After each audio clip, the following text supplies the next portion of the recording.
Theo thông tin của Sao Star, huấn luyện viên Park Hang-seo đã gửi lời mời đến huấn luyện viên Hoàng Anh Tuấn đóng góp chuyên môn.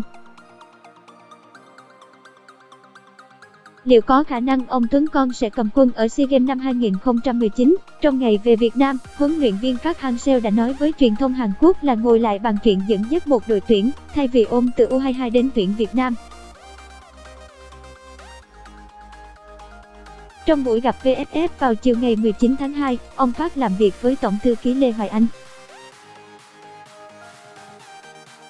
Thông tin của Sao Star, cuộc nói chuyện chỉ bàn về việc huấn luyện viên Park Hang-seo sẽ dự khán các trận đấu ở V-League nhằm tuyển quân cho U23 Việt Nam chuẩn bị tham dự vòng loại U23 châu Á 2020. Bảng đấu của U23 Việt Nam diễn ra tại sân Mỹ Đình vào tháng 3 tới. Thế nên, vấn đề ông Park bày tỏ nguyện vọng chỉ dẫn dắt một đội tuyển chưa được đưa ra bằng chi tiết. Nhưng theo hợp đồng ký với VFF, thời hạn 2 năm, bầu Đức trả lương, ông Park sẽ dẫn dắt hai đội tuyển chứ không riêng U22 hay tuyển Việt Nam. Câu chuyện ông Park muốn dẫn dắt một đội tuyển xuất phát từ việc SEA Games diễn ra vào tháng 11, còn tuyển Việt Nam đá vòng loại World Cup 2022 vào tháng 12. Hai tuyển khác nhau nhưng thời gian rất gần. Nếu không có sự chuẩn bị tốt nhất thì tuyển Việt Nam khó mơ cơ hội tìm vé dự World Cup 2022 như mong đợi của người hâm mộ. Nhưng huấn luyện viên Park Hang-seo cầm tuyển Việt Nam thì U22 Việt Nam sẽ trở thành câu chuyện được quan tâm.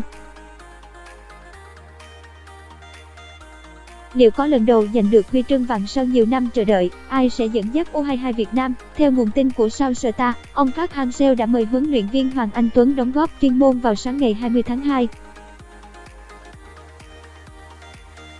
Ông Hoàng Anh Tuấn đã cùng thầy Park làm việc để chốt danh sách tập trung cho U23 Việt Nam.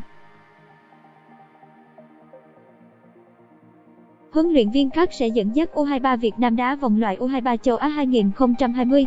Trên thực tế, U22 Việt Nam với nòng cốt những Quang Hải, Văn Hậu, Đình Trọng, Đức Trinh, Bùi Tiến Dũng thì cơ hội rất sáng cửa để giành huy chương vàng SEA Games trên đất Philippines vào tháng 11 năm nay.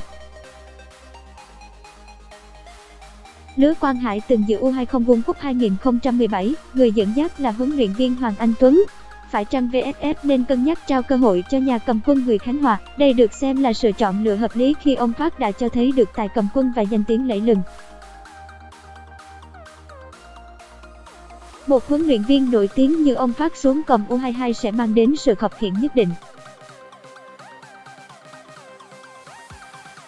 Người Thái cũng từng chỉ để trợ lý của Kia Artesak dẫn dắt U22 đá SEA Games năm 2017 và giành huy chương vàng.